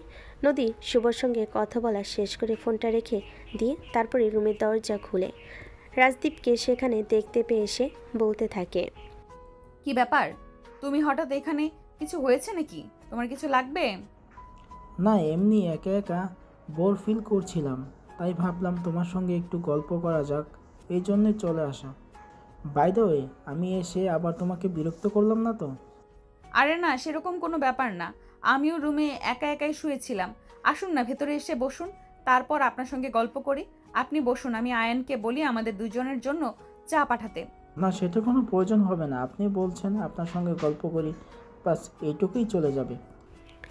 এদিকে নদীর ইচ্ছে না থাকা সত্ত্বেও রাজদীপকে রুমের ভিতর নিয়ে আসে আর তারপর দুজন মিলে গল্প করতে থাকে। যদিও এখানে নদীর ইন্টারেস্ট কম ছিল, রাজদীপ নিজের থেকে কথা বলছিল তার সঙ্গে। সে শুধু মাঝে মধ্যে হা না দিয়ে তার সঙ্গে সায় দিচ্ছিল, এর বেশি কিছুই না। রাজদীপ সেটা খুব ভালোভাবেই বুঝতে পারছিল, কিন্তু তারপরও সে কিছুই বলেনি, কারণ নদী তার সঙ্গে কথা বলার ফাঁকে ফাঁকে এই শুভর সঙ্গে চ্যাটিং চালিয়ে যাচ্ছিল, যেটা রাজদীপ প্রায় দেখে ফেলেছিল। তাই রাজদীপ তাকে জিজ্ঞাসা করে, কি ব্যাপার, তুমি কি কারোর সঙ্গে ফোনে চ্যাটিং করছো নাকি? আরে না, সেরকম কোনো ব্যাপার নয়। আসলে আমার এক বান্ধবীরও আগামী মাসেই বিয়ে, তাই তার সঙ্গে একটু কথা বলছিলাম আর কি। কারণ আমি তো তার বিয়েতে থাকতে পারবো না, আমাকে তো তোমার সঙ্গে চলে যেতে হবে, তাই তার একটু মন খারাপ। ও আচ্ছা, এটা কার? তাহলে তো এটা তোমার জন্যই খুব দুঃখজনক, কারণ তোমাকে আমার সঙ্গে চলে যেতে হবে। বন্ধুর বিয়েতে থাকতে পারবে না। তুমি চাইলে কিন্তু বন্ধুর বিয়েতে থাকতে পারো, আমি তোমাকে পাঠানোর ব্যবস্থা করতে পারি। আরে না, ও আমার তেমন কাছের বন্ধু নয়। আমার না না আসলেও চলবে। বাই দ্য ওয়ে, কাল তো আমাদের হলুদ, তাই না? হ্যাঁ, জীবনে প্রথমবার বিয়ে করতে চলে এসেছি তো। আপনার আবার এক্সাইটমেন্টের কি আছে? আপনি তো আমেরিকাকে বড় হয়েছেন, যেখানে সব সময় স্বাধীনতা আপনি পেয়েছেন, যেটা আমরা বাংলাদেশের ছেলেমেয়েরা পাই না। হ্যাঁ, এই কথা সত্যি, কিন্তু আমি বাঙালি সংস্কৃতিতে বিশ্বাসী। আমি কিন্তু কখনো সেরকম ফ্রিডম পাওয়ার পরেও কাজে লাগাইনি, কারণ আমি সব সময় চেয়েছি আমার বাবা মার পছন্দের কোনো বাঙালি মেয়েকে বিয়ে করব। কারণ আমেরিকায় মেয়েরা বিয়ে করে ঠিকই কিন্তু সংসারী হয় না, আর আমি আমার মাকে সেই ছোটোবেলা থেকে দেখেছি আমার মা কতটা সংসারী, তাই বাঙালি মেয়ে আমার খুবই পছন্দের। ও আচ্ছা, ঠিক আছে, কোনো সমস্যা নেই। তাহলে তো ভালোই হলো, আমিও আমার মেন্টালিটির মতো একজন মানুষ পেয়ে গেলাম। আমি তো ভেবেছিলাম আপনি আমেরিকায় থাকেন, সেজন্য হয়তো আপনার সঙ্গে আমার বন্ডিংটা সেরকম ভালো হবে না, সেই জন্যই তো আমি প্রথমে বিয়েতে না করেছিলাম। কিন্তু এখন আপনাকে যতই দেখছি ততই অবাক হচ্ছি। আপনাকে দেখে বারবার মনে হচ্ছে আপনার সঙ্গে আমার পরিচয়টা আরও আগে হলেই ভালো হতো। এখন তো পরিচয় হয়েছে, এখন আর কোনো সমস্যা নেই। আচ্ছা, আপনি থাকেন, তাহলে আমি আসছি। এ বলে রাজদীপ নদীর রুম থেকে বের হয়ে চলে আসে, আর তার মনে একটা খটকা কাজ করতে থাকে। নদী কার সঙ্গে এবার চ্যাটিং করছিল? নদী যতই বলুক সে তার বান্ধবীর সাথে চ্যাটিং করছিল, কিন্তু রাজদীপ এই কথাটা মানতে পারল না, কারণ বান্ধবীর সঙ্গে চ্যাটিং করলে কেউ এত দূর তো টাইপিং করতে পারে না, আর এতটা লুকিয়ে চ্যাটিং করার কোনো প্রয়োজন পড়ে না। তারপর সে এসব কিছু মাথা থেকে ঝেড়ে ফেলে দেওয়ার চিন্তা করে, কারণ যে মেয়েটার সঙ্গে কাল বাদে পরশু তার বিয়ে, সেই মেয়েটাকে নিয়ে সন্দেহ করা মোটো একজন সুপুরুষের কাজ নয়। এদিকে দেখতে দেখতে পরের দিন তাদের গায়ে হলুদের অনুষ্ঠান হয়ে যায়, আর সেদিন রাতের বেলা নদী নিজের রুমে এসেছে মাত্র, তখনই শুভ ফোন দেয়। কি ব্যাপার বেবি, তুমি কি সব কিছু রেডি করে রেখেছো? আমি কখন আসবো তোমাকে নিতে? হ্যাঁ বাবু, আমি সব কিছু গুছিয়ে রেখেছি। সবাই ঘুমিয়ে নিক, তারপরে আমি তোমাকে ফোন দিব। আর আমি ফোন দেওয়ার সঙ্গে সঙ্গে কিন্তু চলে আসবে, 1 সেকেন্ডও দেরি করবে না। বাড়ির কেউ যদি দেখে ফেলে তাহলে কিন্তু বিপদে পড়ে যেতে হবে, এটাও সব সময় তোমার মাথায় রাখবে। আচ্ছা বেবি, ঠিক আছে, কোনো সমস্যা নেই। তুমি যখন বলবে আমি তখনই চলে আসবো। তবে বেবি, তুমি কিন্তু সব কিছু ঠিকঠাক গুছিয়ে নিয়ে তারপরে এসো, তা না হলে কিন্তু আমরা খুব ঝামেলায় পড়ে যাব।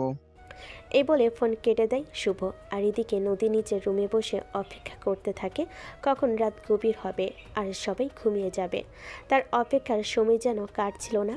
সে রুমের ভিতর এপাশ ওপাশ পায়চারি করছিল। বাসার সবাই প্রায় শুয়ে পড়েছিল। তখনই আয়ন কিচেনের দিকে পা বাড়ায় পানি খাওয়ার জন্য। তার খুব পানি পিপাসা পেয়েছিল, আর তখনই দেখতে পেল নদীর রুমে লাইট অন। একবার নদীর রুমের দিকে অগ্রসর হতে চেয়েও পিছিয়ে চলে আসলো, কারণ সে খুব ভালো করে জানে এখন যদি সে নদীর রুমে যায় তাহলে নদীর কাছ থেকে তাকে একটা নয় হাজারটা কথা শুনতে হবে। কাল তো বিয়ে, আর বিয়ের পর তো এই বাড়ি ছেড়ে চলে যাবে, তাহলে কেন শুধু শুধু ঝামেলা বাঁধাবে? তাই সে আর কোনো কথা না বলে পানি খেয়ে তারপর নিজের রুমে গিয়ে শুয়ে পড়ল। কিন্তু তার ঘুম আসছিল না। তার মনে কেমন যেন একটা সন্দেহ কাজ করছিল, একটা অস্থিরতা লাগছিল। মনে মনে ভাবল, এতদিন ধরে নদী এই বাড়িতে রয়েছে, আর কাল হঠাৎ করেই এই বাড়ি ছেড়ে চলে যাবে। এজন্য হয়তো তার মন খারাপ লাগছে। অপরদিকে বাড়ি যখন নিস্তব্ধ, তখন নদী শুভকে ফোন দেয় আর বাসার সামনে চলে আসার জন্য। আর তখনই শুভ বাইক নিয়ে তার বাসার সামনে চলে আসে। নদী সবার চোখ ফাঁকি দিয়ে বাসা থেকে বেরিয়ে আসে শুভর সাথে। আর শুভর সঙ্গে তার একটা বন্ধু। শুভর বন্ধু শুভ আর নদীকে রেলওয়ে স্টেশন পর্যন্ত পৌঁছে দেয় আর তারপর বলে, দুজনে ভালো থাকিস আর দুজন দুজনের খেয়াল রাখিস। কোনো ঝামেলায় পড়লে আমাকে ফোন করিস। ঠিক আছে দোস্ত, তুই কোনো চিন্তা করিস না। আর কোনো ঝামেলাও তো আশা করছি পড়বো না। আল্লাহর সহায় সব কিছু ইনশাল্লাহ সামনে নিতে পারবো। ঠিক আছে, তাই যেন হয়। আর নদী দুজন দুজনার খুব খেয়াল রাখবে। সেখানে কিন্তু তোমাদের খেয়াল রাখার জন্য অন্য কেউ থাকবে না, তাই তোমাদের নিজেদেরকে নিজেদের খেয়াল রাখতে হবে। আচ্ছা ঠিক আছে, তাহলে আমরা আসি আর তুমি বাইক নিয়ে চলে যাও। এইদিকে কি হয় আমাদেরকে ফোন করে জানিও। এই বলে তারা দুজনে ট্রেনে উঠে বসলো আর কিছুক্ষণের মধ্যেই ট্রেন ছেড়ে দিল। এদিকে আকাশও স্টেশন থেকে বের হয়ে বাসেই চলে গেল। সকাল 10টা বাজে। বাড়ির সবাই ঘুম থেকে উঠে গেছে। আজ বিয়ে বলে কথা, কিন্তু নদী এখনও রুম থেকে বের হচ্ছে না। রুমের দরজাটাও খুলছে না। নদীর মা বেশ কয়েকবার রুমের দরজার সামনে দাঁড়িয়ে নদীর নাম ধরে ডেকেছেন, দরজায় নক করেছেন, কিন্তু দরজা খোলার কোনো নাম গন্ধ নেই। তখনই তিনি দেখতে পেলেন দরজাটা বাইরে থেকে লক করা। এটা দেখেই তিনি দরজা খুলে ভিতরে প্রবেশ করলেন। আর তারপর যেটা দেখলেন, তিনি তো এক চিৎকার। নদীর আব্বু কোথায় তুমি? আমার সর্বনাশ হয়ে গেছে, তোমার মেয়ে সব কিছু নিয়ে পালিয়ে গেছে। নদীর আম্মুর এমন চিৎকার শুনে সবাই সেখানে ছুটে আসেন। নদীর আব্বু নদীর আম্মুর কাছে এসে বলতে থাকেন, আরে এসব কি বলছো তুমি? তোমার কি মাথা খারাপ হয়ে গেছে? আমার মাথা খারাপ হয়ে যায়নি, যা সত্য তাই বলছি। এই যে দেখো, আলমারিতে কোনো গহনা নেই, তোমার মেয়ে টাকা পয়সা সব কিছু নিয়ে পালিয়ে গেছে। আমার আগেই তোমার মেয়েকে সন্দেহ হয়েছিল যে সে কেন এত গহনা কিনছে। তখনই পাশ থেকে রাজদীপ বলতে থাকে, কি ব্যাপার আন্টি, আমার কথা মিলে গেল তো? আমি তো আগেই বলেছিলাম আপনার মেয়ের কোনো একটা সমস্যা আছে, যার কারণে এতগুলো গোল্ড কিনছে। তা না হলে একটা মেয়ে কখনো এতগুলো গোল্ড কিনতে পারে না। সেখানে আমি নিজে থেকে তাকে বলেছি আমেরিকায় যাওয়ার পর আমি ওখান থেকে তাকে গোল্ড এবং ডায়মন্ড কিনে দেব, কিন্তু সে কোনো কথাই শুনলো না। সে বাংলাদেশ থেকেই এগুলো নেবে। এখন তো আমার কথা পরিষ্কার মিলে গেল। এখন তো বুঝতে পেরেছেন কি হচ্ছে? আমি কিছুই বুঝতে পারছি না। প্লিজ তোমরা সবাই ঠান্ডা হও, আমাকে একটু ব্যাপারটা বুঝতে দাও। এখানে বোঝাবুঝির কিছু নেই আঙ্কেল। আপনার মেয়ে কোনো ছেলের সঙ্গে রিলেশন করে আর তাকে বিয়ে করার জন্যই আমাকে বিয়ে করতে প্রথম না করেছিল। আর তারপর যখন হয়তো দেখলো তার বয়ফ্রেন্ড বেকার, তাকে বিয়ে করলে সংসার করতে পারবে না, তাই এইসব নাটক করছে। রাজদীপের সঙ্গে অন্যান্য সবাই সুর মেলাতে লাগলো, কারণ সবার চোখে সামনে এটাই সত্যি হয়ে গেছে যে নদী তার বয়ফ্রেন্ডের সঙ্গে পালিয়ে গেছে। তাই রাজদীপের পরিবার সেদিন ওই বাড়িতে আর এক মুহূর্ত দেরি না করে রাজদীপকে নিয়ে বাড়ি থেকে বের হয়ে চলে গেল। তারা হোটেলে 2 দিন থাকলো আর তারপরে আমেরিকায় ফেরত গেল। এদিকে নদী রেলওয়ে স্টেশনের পাশে বসে কান্না করছে। হ্যাঁ ভিউয়ার্স, আপনারা একদম ঠিকই শুনেছেন। ঢাকা থেকে শুভর সঙ্গে চট্টগ্রাম এসেছিল। এখানে এসে নতুন সংসার করবে বলে, কিন্তু শুভ কোনো একটা অজুহাত রেখে নদীকে চট্টগ্রাম রেলওয়ে স্টেশনে ফেলে রেখে সেখান থেকে চলে গেছে। আজ 2 দিন নদী রেলওয়ে স্টেশনে বসে বসে কান্না করছে। তখনই একজন পথচারী নদীর পাশে এসে বসে আর বলতে থাকে, এই মেয়ে, কী হয়েছে তোমার? তোমাকে দেখছি তুমি 2 দিন ধরে এখানে বসে বসে কান্না করছো। সামনের দোকানটাই আমার, তাই তোমাকে অনেকটা সময় ধরেই লক্ষ্য করছি। কই না তো, তেমন কিছুই হয়নি। আপনি এখান থেকে চলে যান প্লিজ, আমাকে একা থাকতে দিন, আমার কিছুই ভালো লাগছে না। দেখো, তোমার কোনো সমস্যা হলে তুমি আমাকে বলতে পারো, আমি আমার সাধ্যমতো তোমাকে সাহায্য করার চেষ্টা করব। কিন্তু তুমি একজন মেয়ে মানুষ, এখানে এভাবে বসে থাকাটা তোমার জন্য মোটেও নিরাপদ নয়। বলো তোমার কি হয়েছে? এই কথা শুনে নদী একটু আশ্বাস পেয়ে ওই লোকটাকে সব কিছু খুলে বলল। আর তারপর ওই লোকটা নদীকে বলতে লাগলো, আসলে এই জন্যই তোমাদের মতো মেয়েদের এমন শিক্ষা পাওয়া উচিত। কারণ তোমার মা বাবা তোমার জন্য ভালো একটা ছেলের সঙ্গে বিয়ের সম্বন্ধ করে, আর তখন তুমি বয়ফ্রেন্ডের সঙ্গে পালিয়ে বিয়ে করতে চলে আসো। এটা তোমার মা বাবা কখনোই তোমার কাছ থেকে আশা করেনি। আমি তোকে ভালোবেসেছিলাম, তার ভালোবাসায় আমি অন্ধ হয়ে গিয়েছিলাম, তাই তো এমনটা করেছি। এখন আমি বুঝতে পারছি না এখন আমি কি করব, মা বাবার সামনে কোন মুখে গিয়ে দাঁড়াবো। দেখো, তোমার এখানে থাকাও চলবে না, কারণ এখানে তুমি একটা মেয়ে মানুষ হয়ে হাতে টাকা পয়সা না থাকায় কিছু করতেও পারবে না। তাই আমি তোমাকে উপদেশ দিই, আমি তোমাকে ঢাকায় ফিরে যাওয়ার জন্য কিছু টাকা দিচ্ছি, তুমি বাসায় ফিরে যাও, তারপর যা হবে সামলে নিও। তোমার মা বাবা ছোটবেলা থেকে অনেক আদর যত্ন করে তোমাকে মানুষ করেছেন, তারা তোমাকে আর যাই হোক মেরে তো আর ফেলবে না, তাই তুমি বাসাতেই ফিরে যাও। আমি কিভাবে তাদের সামনে দাঁড়াবো? তাদের এত বছরের জমানো টাকা আর 30 ভরি স্বর্ণের গহনা সব কিছু নিয়ে আমি আমার বয়ফ্রেন্ডকে ধোকা দিয়ে পালিয়ে গেছি। আমি সবটাই বুঝতে পেরেছি, কিন্তু এখন তো কিছু করার নেই, যা হওয়ার তাই তো হয়েই গেছে, এখন যা হবে তা তোমাকে মেনে নিতে হবে, এছাড়া অন্য কোনো উপায় নেই। তোমার মা বাবা হয়তো তোমাকে 2-4টা কথা শোনাবে, কিন্তু তারপরও তারা তোমাকে ঠিকই নিজের মেয়ে হিসেবে হলেও তোমার অপরাধ ক্ষমা করে দিবে, তোমাকে বাড়ি তুলে নেবে, তাই তুমি বাড়িতেই ফিরে যাও। এই বলে পথচারী অনেক বুঝিয়ে সুঝিয়ে নদীকে কিছু টাকা দিয়ে তারপর টেনে উঠিয়ে দেয়, আর নদী ঢাকায় ফিরে আসে। কিন্তু কোন মুখে যাবে বাসায়, এভাবে কেটে যায় সেদিনে সারাটা দিন।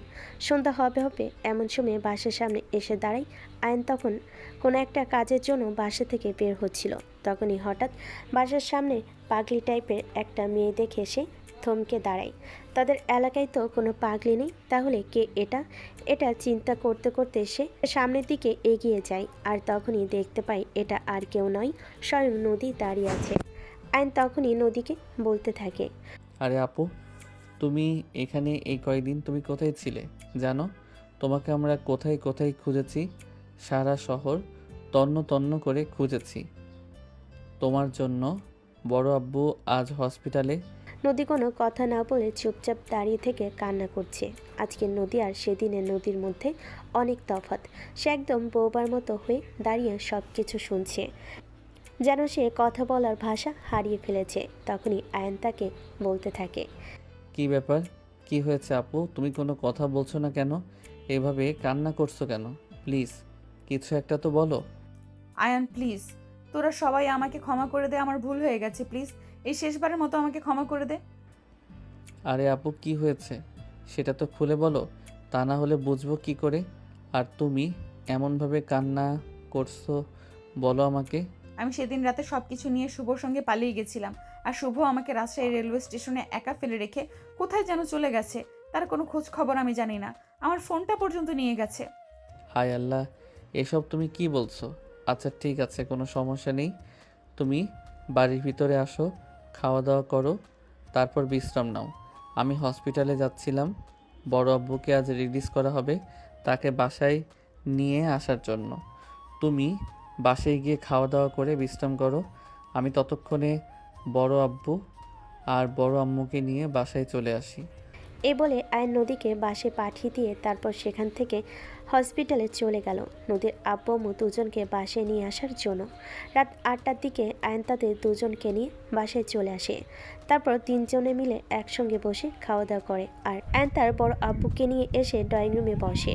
আয়ন তার বড় আব্বুর পায়ের কাছে এসে বসে, আর তারপর পা দুটো জড়িয়ে ধরে বলতে থাকে, বড় আব্বু, এতটুকু বড় হয়েছি এখনো পর্যন্ত, কিন্তু তোমাদের কাছে আমি নিজের থেকে কোনো কিছুই চাইনি। আজ কিছু একটা চাইবো, সেটা আমাকে দেবে। দেখ বাবা, আমার কাছে তোকে দেওয়ার মতো কিছু নেই, তবে তুই বলতে পারিস, আমি যদি পারি অবশ্যই চেষ্টা করব। তুমি দিতে পারবে না এমন কিছুই আমি তোমার কাছে চাইবো না, আমি শুধু তোমার থেকে একটা কথা নিতে চাই, বলো তুমি আমার কথা রাখবে। আচ্ছা ঠিক আছে, বল কি এমন কথা? আমি তোর জন্য সব করতে পারি, এখন তো তুই আমার একমাত্র ভরসা। তখনই আয়ন বলতে শুরু করে, নদী আপু নিজের ভুল বুঝতে পেরেছে, এই বাড়িতে ফিরে এসেছে, তুমি তাকে এই বাড়ি থেকে তাড়িয়ে দিও না প্লিজ, এটাই তোমার কাছে আমার অনুরোধ, প্রথম এবং শেষ। প্লিজ তুমি আমার এই অনুরোধটা রাখো। বলে আয়ন নদীর বাবার পা দুটো জড়িয়ে ধরে কান্না করতে থাকে। বেশ কিছুক্ষণ এইভাবে চলে যায়। নদীর বাবা কোনো কথাই বলে না, একদম চুপ হয়ে বসে থাকে।